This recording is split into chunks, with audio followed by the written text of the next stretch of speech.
नवोदय विद्यालय में हम लोग चर्चा कर रहे थे नवोदय विद्यालय प्रवेश परीक्षा के लिए। तो उसमें हम लोग आज जो नई चीज़ पढ़ेंगे गणित में, एक गुणनखंड और गुणज। वैसे तो आप लोगों को पता है, तो यहाँ पर हम लोग देखेंगे कुछ नया और गलतियाँ हमसे क्या क्या होती हैं।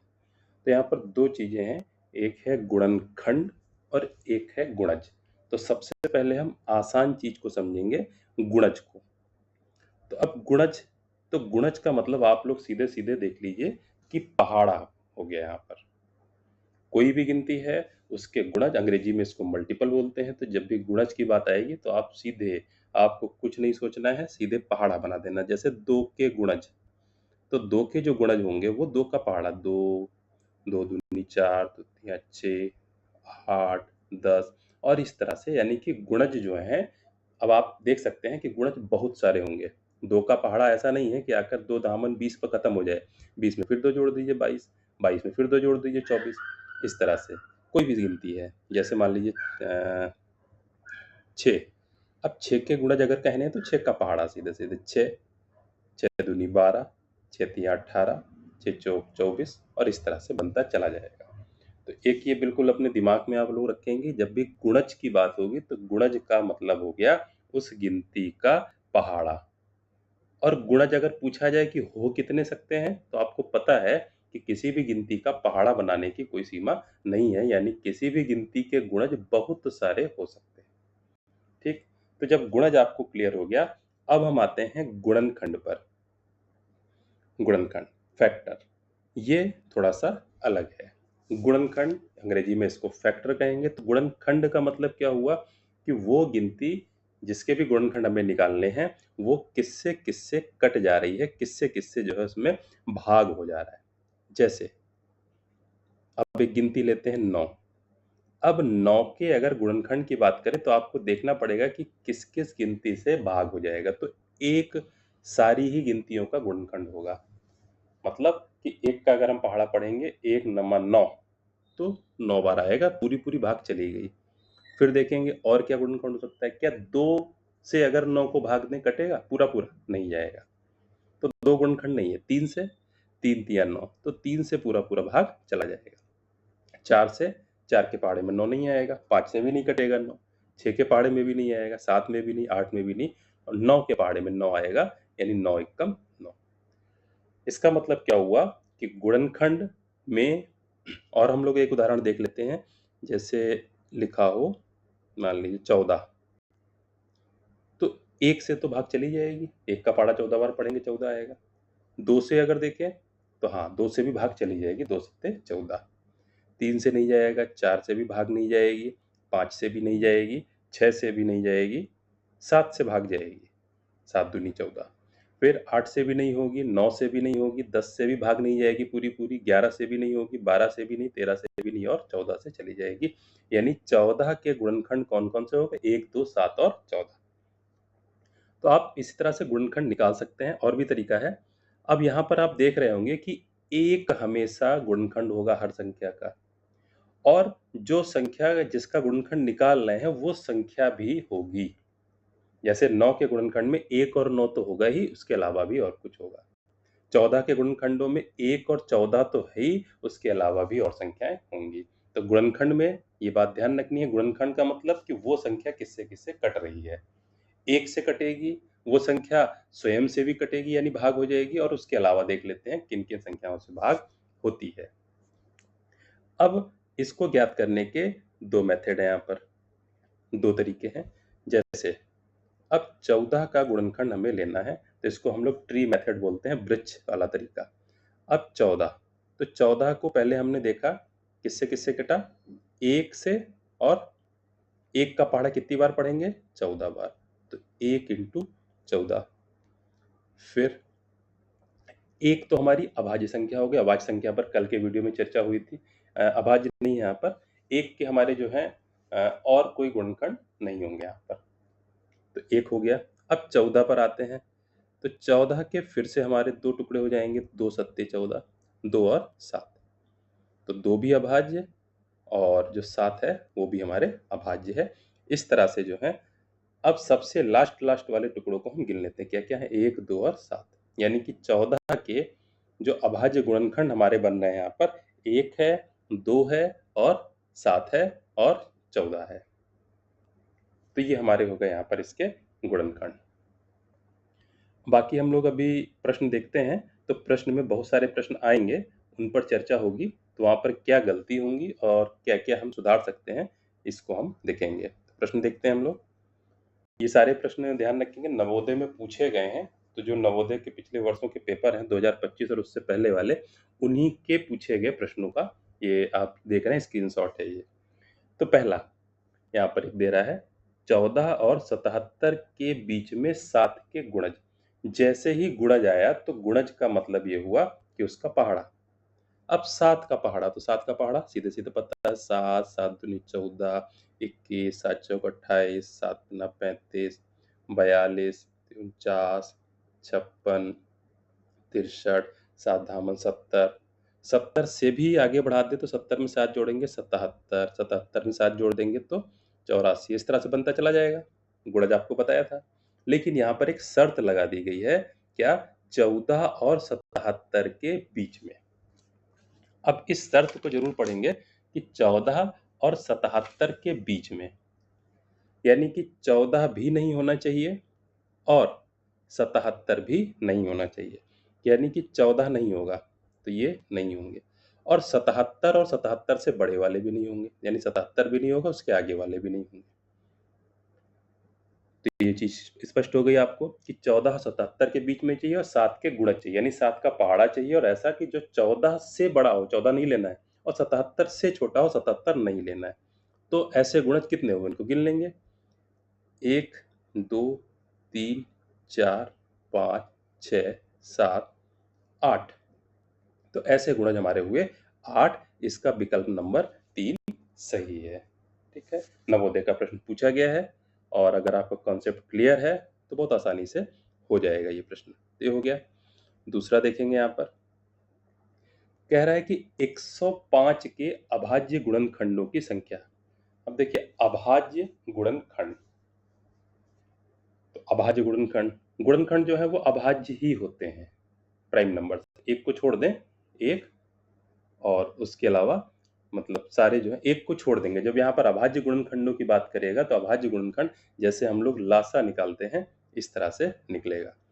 तो देख लेंगे यहाँ पर, एक तो तरीका ये हो जाएगा हमारा कि 105 है, 105 किससे किससे कटेगा, पहले 3 से कटेगा, तो 3 तिया 9, 3 पचे 15, 5 35 आ गया, 5 से कटेगा, 5 सत्ते 35, और किससे कटेगा, 7 से, 7 एकम 7, लास्ट में 1 आ गया।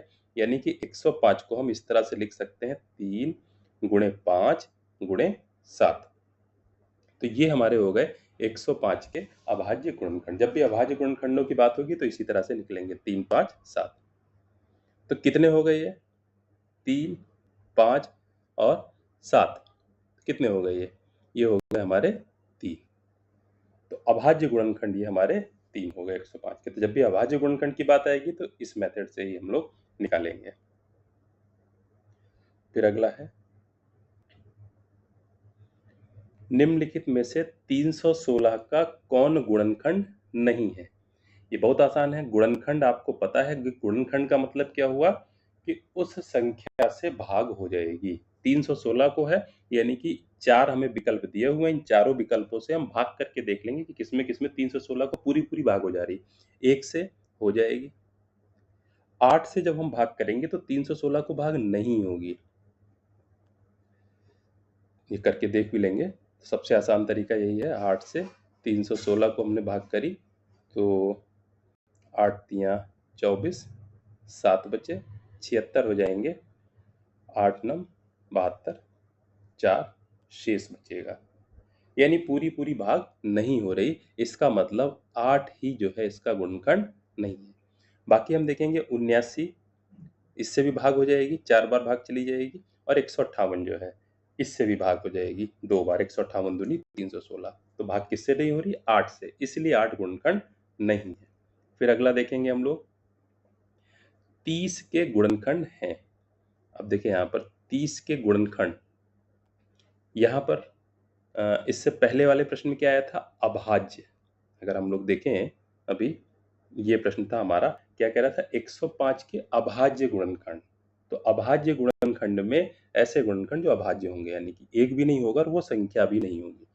तो हमने इस तरह से मेथड से निकाला थे 3, 5 और 7, ये इसके हुए थे अभाज्य गुणनखंड। अब प्रश्न क्या कह रहा है यहाँ पर?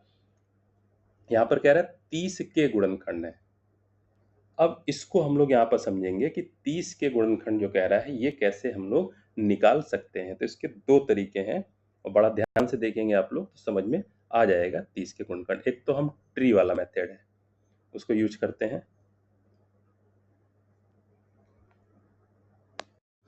तो कैसे लगाएंगे? 30 बना लिया, ये 30 हो गया।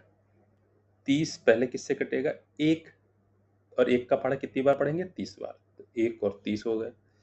फिर जो जो संख्या हमारी निकलती जाएंगी कटेंगी नहीं, जैसे 1 और बाकी जो अभाज्य। अब 30 को 2 से अगर भाग करते हैं तो 2 कितनी बार भाग हो जाएगी? 15। तो 2 15 में 30। अब 2 के और टुकड़े तो होंगे नहीं, तो 15 पर आते हैं। 15 को किससे भाग हो जाएगी? 3 से। और कितनी बार जाएगी? 5 बार। 3 5 15। अब हमें क्या करना है? जब इस तरह से हुआ तो ये हमारा क्या बन गया? एक वृक्ष बन गया। ठीक है, ये हमारा एक बन गया वृक्ष। अब जब ये वृक्ष बन गया तो इस वृक्ष में हम लोग देख लेते हैं कहाँ से चले। 30 से चले थे, एक 30, लास्ट वाले देखते जाएंगे 1 2 3 और 5। यानी इसका मतलब क्या हुआ कि अगर हम लिखें यहाँ पर 30 के हमारे जो सारे गुणनखंड हैं, अभाज्य की बात नहीं हो रही, 30 के सारे गुणनखंड कौन कौन से हो जाएंगे? 1 होगा, एक अगर हम क्रम से लिखें, 2 होगा, 3 होगा और 5 होगा और 30 होगा। एक बात यहाँ पर हम ध्यान देंगे कि इस तरह से जो निकलेंगे 1 और 30 को अगर हम छोड़ देंगे ये, तो हमारे जो निकले हैं 2 3 5 ये हमारे अभाज्य गुणनखंड निकलेंगे। ठीक है, और जो प्रश्न में हमारा कह रहा था ये अभाज्य नहीं कह रहा, 30 के सारे गुणनखंड कह रहा है। ठीक, तो हम इस वाले वृक्ष वाले मेथड को नहीं लगाएंगे, हम दूसरा तरीका लगाएंगे। दूसरा तरीका यहाँ पर देखेंगे क्या हमारा लगेगा, देखेंगे बहुत ध्यान से। 30, अब 30 किससे किससे कटेगा? देखिए 1 से 30 में भाग हो जाएगी, हो जाएगी। 2 से क्या 30 में भाग हो जाएगी? 2 से कटेंगे 30 15 बार चला जाएगा, हो जाएगी। 3 से 30 में भाग हो जाएगी, हो जाएगी। 3 दामन 30। 4 से नहीं होगी। 5 से भाग हो जाएगी, 5 छक्का 30। 6 से भाग हो जाएगी, 6 पंचे 30। 7 से नहीं होगी। 8 से नहीं होगी। 9 से नहीं होगी। 10 से 10 तिया 30 हो जाएगी। 11 से नहीं होगी। 12 से नहीं होगी। 13 से भी नहीं, 14 से भी नहीं, 15 से हाँ हो जाएगी। 15 दूनी 30। फिर आगे देखते चले जाएंगे, 16 17 18 किसी से नहीं होगी, लास्ट में 30 को भाग 30 से ही हो जाएगी। तो ये आ जाएंगे हमारे 30 के सारे गुणनखंड। अब इसमें हम लोग देखेंगे, तो प्रश्न हम लोग देखें तो यहाँ पर कह रहा है 30 के गुणनखंड है। तो आप लोग देखेंगे 1 2 3 5 6 10 15 30, ये चौथा वाला इसका सही है। ठीक, अब इसमें एक गलती ये हो जाती है कि कोई कोई गुणनखंड छूट सकते हैं। जैसे अब 30 के कितने गुणनखंड हो गए? 8 गुणनखंड हुए टोटल। अब गलती ये हो सकती है कि इसमें से कुछ गुणनखंड छूट सकते हैं, तो वो गलती ना हो उसके लिए क्या है, हम इस तरह से करेंगे कि अगर 30 का पहला एक गुणनखंड है, 1 से 30 को भाग दे रहे हैं तो कितनी बार जाएगा? 30 बार। तो 1 इधर लिखा, 30 हमने इधर किनारे लिख लिया। अब 2 से भाग हो जाएगी, अब 2 से भाग होगी कितनी बार? 2 से भाग देंगे तो 15 बार। तो 2 इधर लिखा और 15 हमने इधर राइट साइड में लिख लिया किनारे दाहिने हाथ की तरफ। फिर 3 देखा, 3 से भाग हो जाएगी, हाँ हो जाएगी। कितनी बार? 3 नामंती 10 बार। तो 3 हमने बाईं तरफ लिखा, 10 हमने इधर दाहिनी तरफ लिख लिया। 4 से भाग नहीं होगी। 5 से भाग हो जाएगी, कितनी बार? 6 बार। तो 5 हमने इधर लिखा और 6 हमने दाहिनी तरफ लिख लिया। और 5 के बाद अगली गिनती क्या आएगी? 6, और 6 हमारा देख रहे हैं हम ऑलरेडी है यहाँ पर। तो जैसे ही बीच में गिनतियों का दोहराव शुरू हो जाए, वहीं पर हमें रुक जाना है, हमें वहाँ पर स्टॉप कर देंगे, रुक जाएंगे। इसका मतलब उस संख्या के सारे गुणनखंड हमारे पास उपलब्ध हो गए। 1 2 3 5 6 10 15 30, और कोई भी गुणनखंड छूटेगा नहीं। तो वापस अपने प्रश्न पर आते हैं। 30 के गुणनखंड हमारे ये हो गए, चौथा विकल्प इसका सही है। फिर अगला देखेंगे हम लोग, 800 का अभाज्य गुणनखंड क्या है। अब ये आपको जैसे हम लोग लासा लगाते हैं इस तरह से लगाना पड़ेगा 37,800 का, और इसको हम भाग करेंगे पहले 2 से, फिर जो संख्या आएगी, ठीक है, उसको भी 2 से भाग करेंगे, और फिर जो सारी संख्याएं हैं वो यहाँ पर देख लेंगे क्या क्या हमारा बना। तो इसमें जो है जब लगाएंगे तो विकल्प इसका 2 सही होगा। पूरा पूरा बड़ा सा लगेगा, 2 से जैसे भाग करिए आया, फिर 2 से भाग करेंगे तो हमारा आएगा 9,450, फिर 2 से भाग करेंगे तो हमारा आ जाएगा 4,725, फिर 2 से भाग नहीं जाएगी, 3 से भाग जाएगी तो हमारा आ जाएगा 1,575, फिर 3 से भाग जाएगी तो 525, फिर 3 से भाग जाएगी तो 175, फिर हमारा 5 से भाग जाएगी तो हमारा 35 बचेगा, फिर 5 से भाग जाएगी 7, और फिर लास्ट में 7 से भाग जाएगी तब 1 आएगा। तो जब तक 1 ना आ जाए तब तक हमको रुकना नहीं है, और इस तरह से जब हम करेंगे तो इसका देखेंगे 2 2 2 आया 3 बार, फिर 3 3 3 आया 3 बार, 5 5 और 7, तो 2 2 2 है 3 बार, 3 3 3 भी 3 बार, 5 5 है 2 बार, और फिर 7, तो इसका विकल्प 2 सही होगा। तो बड़ा सा प्रश्न है, इसकी कोई ट्रिक नहीं है। फिर अगला देखेंगे यहाँ पर 16 के प्रथम 6 गुणजों का योग। तो प्रथम 6 गुणज, अब गुणज मतलब आपको पता था पहाड़ा, तो 16 का पहाड़ा हम 6 बार लिखेंगे, 16 16 दूनी 32, 16 तिया 48, 16 चक्कू 64, 16 पच्चे 80, और 16 छक्का 96, और इन सारे गुणजों को जोड़ देंगे। ऊपर नीचे लिख के जोड़ लें, चाहे ऐसे जोड़ पा रहे हैं आप, तो सबको हम जोड़ देंगे। तो बीच में जोड़ का निशान बनाकर सबको हमें जोड़ना है, जोड़ करके देखेंगे क्या उत्तर आ रहा है, तो उत्तर आएगा हमारा 336। तो ये वाला विकल्प सही हो गया। फिर अगला हम लोग देखेंगे, एक यहाँ पर कह रहा है 12 तथा 15 के सार्वनिष्ठ गुणनखंड। सार्वनिष्ठ का मतलब कि जो दोनों में हो।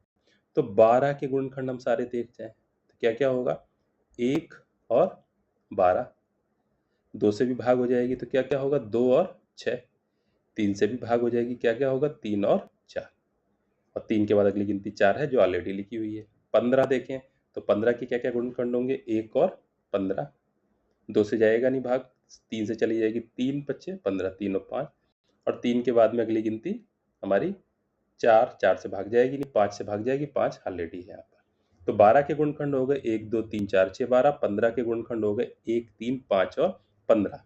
अब हम इसमें देख लें यहाँ पर कि सार्वनिष्ठ गुणनखंड कौन कौन से, कॉमन कौन कौन से। देखिए 1 कॉमन है, 2 तो नहीं है, 3 कॉमन है, और 4 भी नहीं है, 5 भी नहीं है, 6 भी नहीं है, 12 15 भी नहीं। तो कौन कौन से हैं, 1 और 3। तो यहाँ पर जो है इसका विकल्प डी सही है। प्रश्न नंबर 74 की बात हो रही थी। फिर हम लोग अगला देख लेंगे, 56 एक संख्या 50 से, हाँ प्रश्न नंबर 56 है यहाँ पर, एक संख्या 50 से कम है, 7 से गुणज है, और के कुल 3 गुणनखंड है। तो हम यहाँ पर क्या करेंगे, 7 से गुणज है यानी कि 7 का पहाड़ा लिखेंगे, 7 14 7 या 21, 7 चौक 28, 35, 7 छंग 42, 7 सत्ती 49, आगे नहीं जाएंगे क्योंकि क्या कह रहा था फर्स्ट कंडीशन 50 से कम है, तो 7 के गुणज हमने लिख लिए 50 से कम, क्योंकि अगला क्या हो जाएगा 7 से 56, तो ये नहीं है, 50 से ज्यादा हो गया। अब 7 की गुणज ये सारी संख्या हो गई, 50 से कम 50 से कम भी हो गई। अब इसमें ऐसी संख्या ढूंढनी है जिसके 3 गुणनखंड हैं, कुल 3 गुणनखंड। अब 3 गुणनखंडों पर हम लोग बात करें तो हम लोग 7 के गुणनखंड देखेंगे कौन कौन से हुए, 1 और 7, ठीक है। 14 के गुणनखंड क्या क्या हो गए, 1, 2 से भी कटेगा, 7 से भी कटेगा, 14, ये भी 3 से ज्यादा हो गए। 21 के क्या हो गए, 1 3 7, 21, ये भी 3 से ज्यादा हो गए। 28 के क्या हो जाएंगे, 1 और 2, 14 दूनी 28, और 7 से भी यहाँ पर जाएगा ये 7, और 4 भी होंगे, यानी बहुत सारे हो गए, 3 से ज़्यादा हो गए। 35 के इसी तरह से देखेंगे, 1 5 7 और 35, ये भी ज़्यादा हो गए। 42 के देखेंगे तो 1 2, अब जब 42 भी हो गया, 2 से जब कटा तो 21 भी हो गया, ठीक है। 3 से भी भाग जाएगी, यानी इसके भी बहुत सारे हो गए। 49 के लिए जब हम बात करेंगे तो 1 से भाग होगी, 7 से होगी, 7 7 49 और 49 से भाग होगी, यानी कि 3 ही संख्याएँ इसकी गुणनखंड होंगी। तो जो हमारी कंडीशन यहाँ पर सही हो रही है वो विकल्प डी के लिए हो रही है। प्रश्न नंबर 56 का विकल्प डी हमारा सही है। फिर हम लोग अगला देखेंगे यहाँ पे।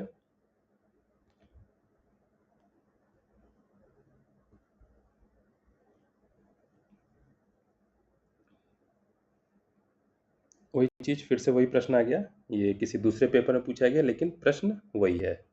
तो ये 49। फिर अगला देखेंगे हम लोग, 12, 18, 24 में उभयनिष्ठ गुणनखंडों की संख्या कितनी है, 1 और स्वयं को छोड़ दें। तो 12 के हम लोग सारे गुणनखंड लिख लेंगे, 1, 12, 2 और 6, 3 और 4, 3 के बाद तो 4 आ ही गया। 18 में सारे लिख लेंगे, 1, 18, 2 और 9, 3, 3 18, 6, 4 से भाग जाएगी नहीं, 5 और 6 तो अपना आ ही गया।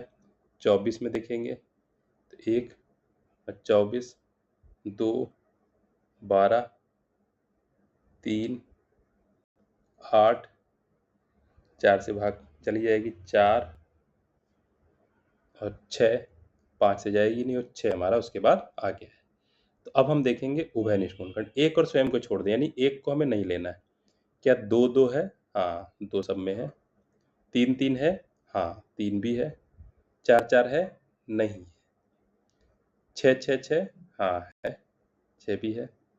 और इसके अलावा कोई नहीं है। तो 2 है, 3 है और 6 है। तो कितने उभयनिष्ठ गुणनखंड हो गए यहाँ पर? 3। तो हमारा इसका विकल्प सही हो जाएगा। फिर अगला हम लोग देखें, 13 के प्रथम 7 गुणजों का योग किसके निकट है? तो इसको लगा सकते हैं आप। 13 का पहाड़ा 7 बार लिखना है। 13 3 39, 13 7 91। अब इनको सबको हम जोड़ जाएंगे। तो इनको जब जोड़ेंगे तो हमारा होगा 364।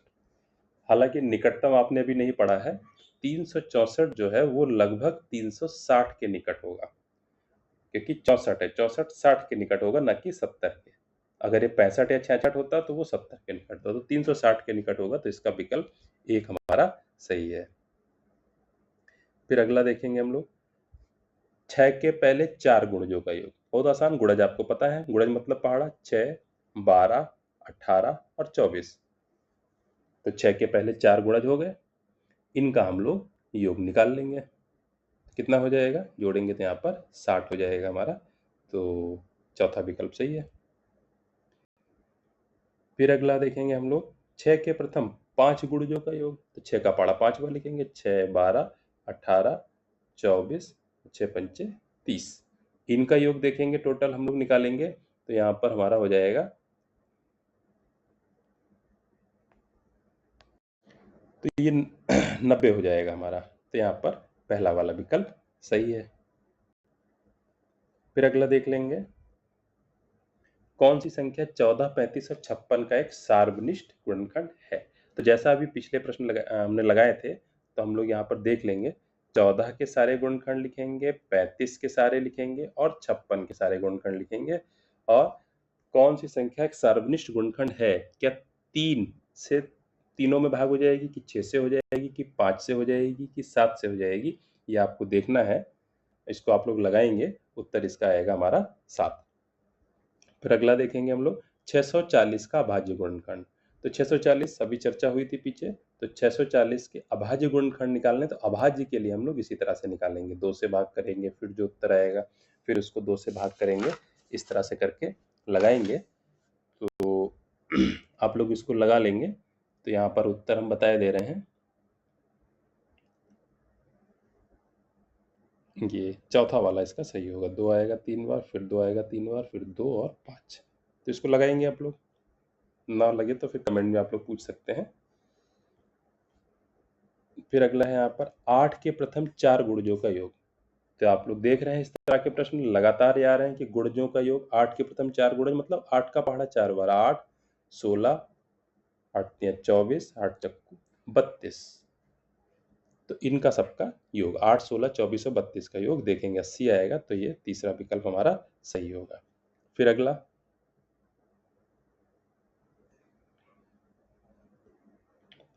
4 अंकों की छोटी-छोटी अब संख्या को अभाज्य संख्याओं के गुणनफल के रूप में व्यक्त करने पर प्राप्त होता है। 4 अंकों की छोटी-छोटी संख्या ये आपको पता होनी चाहिए, 1000 है। 1000 को अभाज्य संख्याओं के गुणनफल के रूप में व्यक्त करना है, तो हम यहाँ पर देखेंगे। अब विकल्प से देख सकते हैं, पहले विकल्प में 8 जो है हमारी भाज्य संख्या है, तो नहीं होगी। दूसरे विकल्प में 4 हमारी भाज्य संख्या है, तो ये भी नहीं होगी। इसका मतलब क्या हुआ कि जो तीसरा विकल्प है, यही हमारा सही होगा। इसमें सारी अभाज्य संख्याएं हैं, तो विकल्प 3 सही हो जाएगा। फिर हम लोग देखेंगे 90 का अभाज्य गुणनखंड। तो आप लोग वैसे ही लगाएंगे। तो जब 90 का हम लोग गुणनखंड लगाएंगे इस तरह से, 2 से करेंगे तो 45, फिर 3 से जाएगा तो 15, फिर 3 से जाएगा 5, फिर लास्ट में 5 से जाएगा, तो क्या हो जाएगा 2 गुणे 3 गुणे 3 गुणे 5। अब देखेंगे ऐसा यहाँ पर कोई विकल्प नहीं है, लेकिन 3 3 2 बार है, तो इसको 3 की घात 2 लिखा जाता है। तो ये उच्च कक्षाओं में, जब आप ऊंची कक्षाओं में चले जाएंगे तो आगे जा करके जूनियर कक्षाओं में पढ़ेंगे, तो फिलहाल यहाँ पर आ गया है। अब इसको कैसे लगाया होगा, जिस वर्ड से प्रश्न आया है, पहला वाला तो नहीं है, क्योंकि अभाज्य गुणनखंड की बात हो रही है। 9 और 10 अभाज्य संख्या नहीं है। दूसरे में 6 अभाज्य संख्या नहीं है, तो ये भी नहीं होगा। तीसरे में 15 अभाज्य संख्या नहीं है, तो तीसरा विकल्प भी, ये डी वाला भी नहीं होगा। इसका मतलब सी वाला ही विकल्प हमारा सही होता होगा। तो इस तरह से लगाया। देखिए प्रश्न ये अलग है, लेकिन इसी तरह से हमारा लगा। और 2100 के अभाज्य गुणनखंड, तो आप लोग वैसे ही लगा लेंगे। अभाज्य गुणनखंड की बात हो रही है। देखिए अगर ऑप्शन से सॉर्ट आउट करें तो 15 जो है अभाज्य गुणनखंड नहीं है, 15 भाज्य संख्या, तो ये विकल्प नहीं हुआ। 35 भी एक भाज्य संख्या है, 5 और 7 से कट जाएगी, तो ये भी नहीं हुआ। 4 भी एक हमारा यहाँ पर भाज्य संख्या है, तो ये भी जो है किसी न किसी संख्या 2 से कट रहा है। तो इसका मतलब क्या हुआ, हमारा जो विकल्प बचा है वो केवल तीसरा बचा।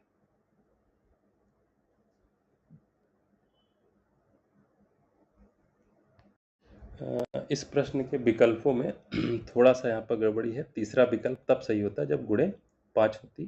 तो शायद ये जिस वर्ष प्रश्न आया होगा, तो ये प्रश्न गलत कर दिया गया होगा, तो इसीलिए थोड़ा सा ये गड़बड़ है प्रश्न ये। अगला यहाँ पर देखते हैं, 64 के सभी गुणनखंडों का योगफल। अब 64 के सभी गुणनखंड आपको निकालने हैं। देखिए बहुत ध्यान से निकालने हैं। 64, तो 64 के गुणनखंड लिखेंगे वैसे ही, उसी तरीके से जैसा बताया। 1 से भाग कितनी बार होगी, 64। तो एक तरफ 1 लिख लिया, दूसरी तरफ 64 लिख लिया। फिर 2 से भी भाग हो जाएगी कितनी बार, 32। तो एक तरफ 2 लिखा, दूसरी तरफ 32 लिख लिया। फिर 3 से भाग नहीं होगी, 4 से भाग हो जाएगी। तो 4 से जब भाग होगी तो कितनी बार जाएगी, 16 चौको 4, 16 बार, तो 16 दूसरी तरफ लिख लिया। फिर 5 से भी नहीं, 6 से भी नहीं, 7 से भी नहीं, 8 से भाग हो जाएगी। तो 8 से कितनी बार, 8 8 64, तो 8 बार होगी।